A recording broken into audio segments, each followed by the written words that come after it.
आज गोटे सुंदर जिनसटे आपको देखी जोटा कि आपण मानकर चुट्टी झड़ी जाऊँगी बहुत सारा तो कंटिन्यू स्किप न करी वीडियो देखले जानी पारिबे। हेलो फ्रेंड्स, जय जगन्नाथ। मु पूजा आपण मानु स्वागत जनाउछि मो यूट्यूब चैनल ओडिया ब्लॉगर पूजा को। मु अन्य मानक भली स्क्रिप्ट एमती लेखिकी वीडियो बनैबा एगुड़ाक मो द्वारा संभव नुहे। समस्त जानिछन्ती मु जहाँ भी करे ताहा ही उपस्थापना करे। एमिति नुहे कि किछि भाबिकी स्क्रिप्ट नै कि वीडियो बनैबा सेटा मु केबे भी करेनी। एबे फनी हो कि घरे सब प्रांक करती सब आगुआ तांगे स्क्रिप्ट बनाती बनईकी सब वीडियो बनाती मुझे केबे भी किसी करेनी। तो जहाँ भी सेतिकिरे भी आपण मैंने एत सारा भल पाइबा दउछन्ती बहुत बहुत धन्यवाद समस्त को। तो एबे चुट्टी समस्या समस्तंकर चुट्टी एत सारा झड़ुची ना समस्ते पूरा टेंशन। मोर भी बहुत सारा झड़ुला मझे मुझे गोटे जिनस लगेली ना सेटा पूरा चुट्टी पूरा बढ़ी जाइथिला प्लस मोर मोटा हो जाइथिला बेणी गुड़ाक एबे पूरा पतला हो जाइछि कहीं एबे छोट छुआ थिला माने तो सब चुट्टी झड़िबो। किंतु तापरे मझिरे मु से जो चेरमूलीटा मु लगौथिली सेटा सरीगला माने तार ऑयल अंश जदि तार चेरमूली अंशटा सरीजिवो ना सेटा काम दबनी तो नुआ गोटे दरकार तो आसी नथिला। एबे मु आसिला आनिला परे मु आपण मानक सहित ए वीडियोटा शेयर करली। तो माने मुंडरे चंदापण जदि भी हो जाइए चुट्टी बढ़िया देखो मोर पूरा चुट्टी झड़ी जाइए देखिपे पूरा झड़ी जाइराक एगुड़ा देख यूज कले सांगे सांगे विश्वास आपण मानकर हेनी। देखु ये है गोटे तेल Gayatri Gayatri herbal hair oil mix एथरे तेल नड़िया तेल आमर मिसेब नड़िया तेल मिसेकी आपण मैंने मरा नड़िया तेल हो कि डबा नड़िया तेल आमर दुकान हो जदि मरा नड़िया तेल अच्छी तो भल कथा कहीं सेटा नो केमिकल घरे यूज होची बढ़िया तैयारी होची। तो ये नड़िया तेल मिसेकी खरारे 2 दिन सुखेब। ये मु पुणी चेरमूलीटा काली आनीची आनिला परे मुझे नड़िया तेल पकईची देखिए 2टा नड़िया तेल बटल देखो सब खाली करके आहिरे सब पकई देछि।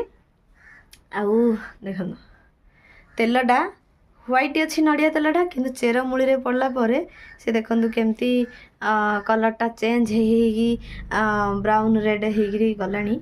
आउ इटा पूरा रेड हो ए तेलटा 2 दिन खरा रहिले मुझे खरा रखीजी खरा खरा पूरा खाइब ये तेल तेल खाइला परे याकू कौन करवा 2 दिन खाइब। आज गोटे दिन आज खाई आज मुझे यूज करी आउ थे गोटे दिन खाइब काली तेलटा माने एटा पूरा खाईगला परे खरा तापर आगो यूज करवा देखिए आपंकर चुट्टी जब झड़ी जो मैंने चंदा भी हो चुट्टी एवं टेंशन जमी आ पानी एते खारी पानी लुणी पानी एमती आ टेंशन को जिते चुट्टी झड़ुची ना सतरे लगातु तापर यूज कलापर जानवे मोर मु जानी एत चुट्टी झड़िला मोर आगरे पूरा चुट्टी भी काटी देइथिली आ चुट्टी काटी देइथिली मु वीडियोटा भी पकईली चुट्टी एत सारा झड़िला बोली चुट्टी काटी देइथिली। आउ एबे तेलटा लगेला परे बढ़िया चुट्टी बढ़ी जाइथिला। आउ तापरे एबे पुओ जन्म होला परे टिके तेलटा सरी जाइथिला बोली ए चेरमूलीटा आनी पारि नथिली न आनिबारु टिके झड़ी जाइथिला। समस्ते भाबुथि एटा नुआ रे आनिचंदी एमिति मिछ कथा कहचंदी प्रूफ देखेबी। आउ एटा मात्र 60 टंका 60 टंका प्रिंट देखंतु किछि भी लुचा लुची नहीं कि मु कौन सी प्रचार एमती करुछि बोली भाबिबेनी।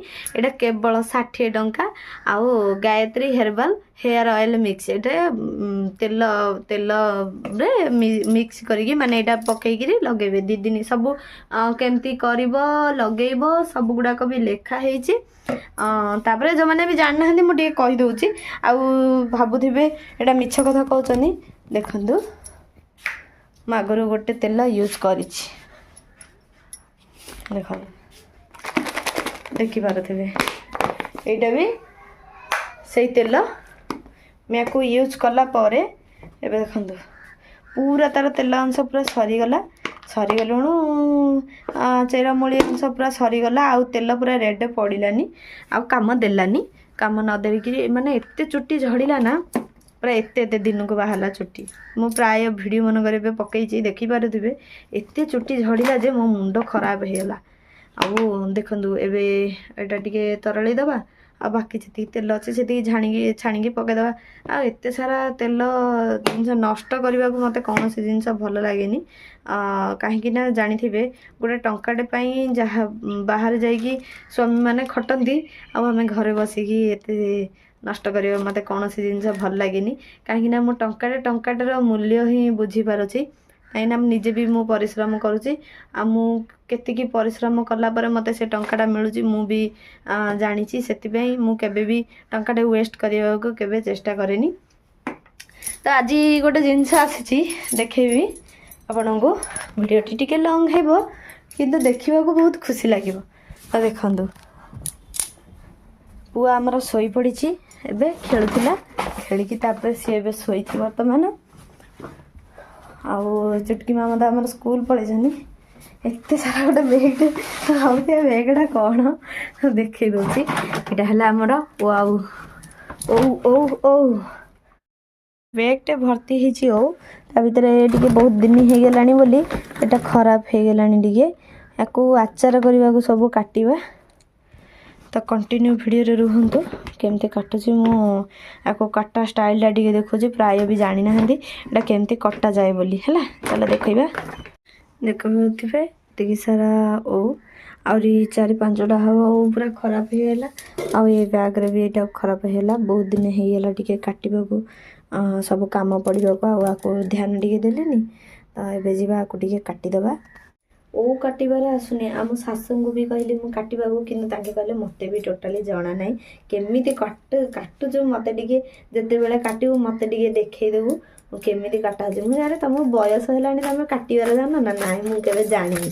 ତ ଆମର ଜାଣିଥିବେ ଖୋର୍ଦ୍ଧା ଡିଷ୍ଟ୍ରିକ୍ଟରେ ଏଗୁଡ଼ାକ ସବୁ ଗଛ ପୁରା ରୋଡ଼ ସାଇଡ଼ ମାନଙ୍କରେ ଥିବ, ବାଡ଼ି ବଗିଚା ମାନଙ୍କରେ ବି ବେଶୀ ଥାଏ। ତ ପ୍ରାୟ ଲୋକମାନେ କିଣନ୍ତି, କିନ୍ତୁ ଆମର ସେପଟେ କିଣିବାକୁ ପଡ଼େନି। ଗଛପତ୍ର ଏତେ ଗୁଡ଼ାକ ଥାଏ ନା, ସମସ୍ତେ ମାହାଳିଆ ବି ଦେଇ ଦିଅନ୍ତି। ଦେଖନ୍ତୁ ଏଇ ଫଳଟା ନା ତାର ଅଠା, ଯେଉଁମାନେ ଜାଣିଥିବେ ତ ଜାଣିଥିବେ, ଆଉ ଯେଉଁମାନେ ଜାଣିନଥିବେ ମୁଁ ଟିକେ ଦେଖେଇ ଦିଅନ୍ତୁ। ଏଇଟା ଗୋଟେ ଫଳଟା ଅଛି, ତାର ମଝି ଫଳଟା, ଏଇଟା ଅଠାଟା ଖାଲି।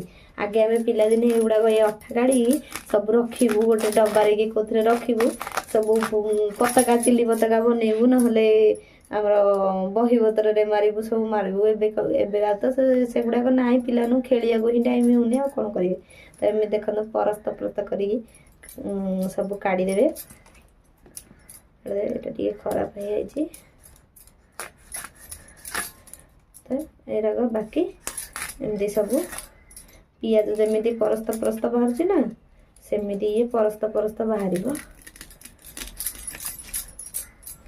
ମାମା କହିଲେ ମୁଁ ଟୋଟାଲି ଜାଣିନି ଏଗୁଡ଼ାକ କେମିତି କାଟା ହେଉଛି। ତ ଆକୁ କ'ଣ କରିବା ନା, ଆକୁ କାଟିକି ଭଲ ଭାବରେ ଧୋଇଦେବେ। ଧୋଇକି ହଳଦୀ ଗୁଣ୍ଡ, ମରିଚ ଗୁଣ୍ଡ, ସବୁ ମରିଚ ଗୁଣ୍ଡ କହୁଛି, ହଳଦୀ ଗୁଣ୍ଡ ଆଉ ଲୁଣ ପକାଇ ଦେଇକି ତାକୁ ଜୋଇଦେବେ। ଯେମିତି ଆମେ ଆମ୍ବ ଜୋଉଛେ ସେମିତି ଜୋଇକି ଆକୁ ଖରାରେ ମାନେ ଶୁଖେଇଦେବା। ଶୁଖେଇକି ଆକୁ ଜୋଇ ହେଲା ପରେ ଆକୁ ଗୁଡ଼, ଯେମିତି ଆଚାର କରାଯାଏ ନା, ଗୁଡ଼, ପାନମଧୁରୀ ଏଗୁଡ଼ାକ ସବୁ ଭାଜିକି ତାରେ ପକେଇକି ହେଙ୍ଗୁ ପକେଇକି ଆଚାର କରିବେ। ତ ମୁଁ ଜାଣିନଥିଲି, ମୋତେ ଏମିତି ସବୁ କହିଦେଲେ। ଆଉ ସିଝେଇକିରି ଆକୁ କରାଯାଏ, ତ ସେଇଟା ମିଠା ଆଚାର ହେଇଗଲା, ଯେଉଁଟାକି ମୋତେ ଖାଇବାକୁ ହିଁ ଭଲ ଲାଗିଲାନି। ମୋତେ ଟିକେ ଖଟା ଆଚାର ଟିକେ ହବ ବୋଲି ମୋତେ ବହୁତ ଭଲ ଲାଗେ। ସେଥିପାଇଁ ୟାକୁ ଟିକେ ଖଟା ଆଚାର ବନେଇବା। ତାର ମୋ ଠାରୁ ବି ଆମର ଚୁଟକିର ବାବା ତାଙ୍କେ ବେଶିକି ମାନେ ଆଚାର ଗୁଡ଼ାକ ଖାଇବାକୁ ପସନ୍ଦ କରନ୍ତି। ଆଉ ତାଙ୍କେ ଯାହା ବି ରୋଷେଇବାସ ହେଇଥାଉ ନା, ଯେତେ ପ୍ରକାର ଆଇଟମ୍ କରିକି ଦେଇଥାଉ, ତାଙ୍କୁ ଟିକେ ଛଣାଛଣି ହେଉ କିମ୍ବା ଆମ୍ବୁଲ ଲୁଣ ମରିଚ ହେଇଥିବ, ଆହୁରି ଶୁଖିଲା ଲଙ୍କା ଭଜା ହେଇଥିବ, ସେ ପାଗଟା ଯଦି କରିକି ଦେଇଦିଅ ନା, ତାଙ୍କୁ ବହୁତ ଭଲ ଲାଗେ। ତ ମୋତେ ବି ସେ ପାଗଟା ବହୁତ ଭଲ ଲାଗେ, କିନ୍ତୁ କରିକି ଦେବାକୁ ବହୁତ କଷ୍ଟ। ତ ଭିଡ଼ିଓଟି ବହୁତ ଲଙ୍ଗ ହେଇଯିବ। ଆଶା କରୁଛି ଭିଡ଼ିଓଟି ଭଲ ଲାଗିଥିବ, ଆଉ ଆପଣମାନଙ୍କୁ ନିଶ୍ଚିତ ଭାବରେ କିଛି ଶିଖେଇଲା ଭଳି। ଆଉ ଏଇଟା ମେଡ଼ିସିନଟା କେଉଁଠି ମିଳୁଛି କହିଦେଉଛି, ଆମର ପୁରଷୋତ୍ତମପୁରରେ ଏଇ ମେଡ଼ିସିନଟା ମିଳୁଛି। ନିଶ୍ଚିତ ଭାବରେ ଆସିକି ନିଅନ୍ତୁ। କେଉଁଠି ତ ପ୍ରପର ମୁଁ ଜାଣିନି, କାହିଁକିନା ମୁଁ ଅନ୍ୟ ଦ୍ୱାରା ଆଣୁଛି। ତ ନିଶ୍ଚିତ ଭାବରେ ସେଠି ପଚରାପଚରି କରିଦେବ ଯଦି ଜଡ଼ିବୁଟି କେଉଁଠି ମିଳୁଛି ଚେରମୂଳିଟା, ତ ନିଶ୍ଚିତ ଭାବରେ ସମସ୍ତେ କହିଦେବେ। ଯାହାର ବି ଏତେ ସାରା ଯଦି ବେଶୀ ଚୁଟି ଝଡ଼ୁଛି ନା, ସେଠୁ ନିଶ୍ଚିତ ଭାବରେ ଆଣନ୍ତୁ, ଆଉ ଆଣିକିରି ୟୁଜ୍ କରନ୍ତୁ। ୟୁଜ୍ କଲା ପରେ କମେଣ୍ଟ କରିବେ ଯଦି ବିଶ୍ୱାସ ହେଉନି। ଆଉ ନିଶ୍ଚିତ ଭାବରେ କେମିତି ଭିଡ଼ିଓଟା ଲାଗିଲା କମେଣ୍ଟ କରିକି କହିବେ। ଯେଉଁମାନେ ଚ୍ୟାନେଲରେ ନୂଆ ଅଛନ୍ତି ଚ୍ୟାନେଲକୁ ସବସ୍କ୍ରାଇବ୍ କରିକି ଯିବେ। ऑल उपरे क्लिक करेंगे आउ आमर वीडियो को बहुत सारा भल पाइबा देवे। Thank you for watching my video. धन्यवाद। जय जगन्नाथ।